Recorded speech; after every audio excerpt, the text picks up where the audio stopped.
في البيت اللي كان بيفتح بقه كانوا بيذلوا امه، يذلوا امه. اللهم قال لي يا عم انا نفسي اشوفك على التلفزيون. انا عايز اتكلم عن نفسي، لان انا الفتره اللي فاتت مش عايز اتكلم عن نفسي، البلد كانت اهم. قلت لي يا عمرو نفسي اشوفك في التلفزيون. قال لك الواد ده كلب، ازاي يتكلم على وزير اسكان؟ وزير اسكان نضيف، الارض صح والشركه صح والمزاد صح، وبعدين يقول لك ازاي يتكلم على البيت؟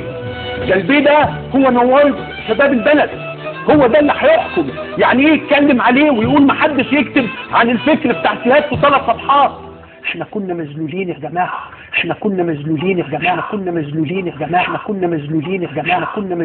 جماعه، احنا في حالة الدرج، احنا كنا في حالة الدرج.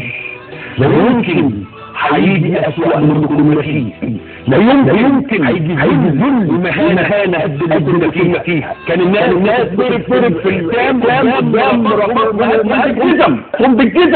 قم بالجزم وبالبراطيش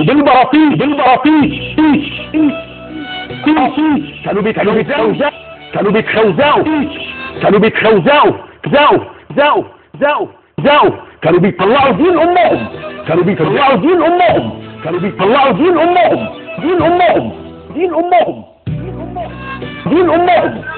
كانوا بيعملوا فيهم كل حاجة.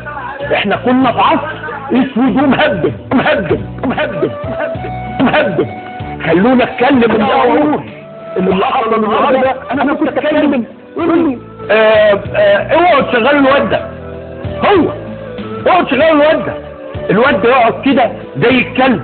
وكنت اقول للناس، اقول لهم والله العظيم 3 ربنا هيحلها. كانوا رجال اعمال يقولوا لي ده جامد، ده اجمد من ربنا.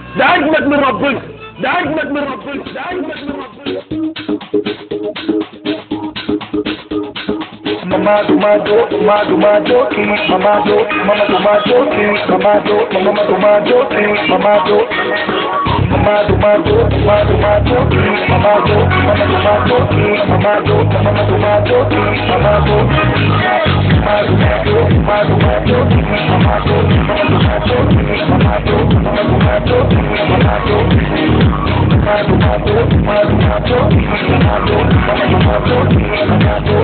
joke,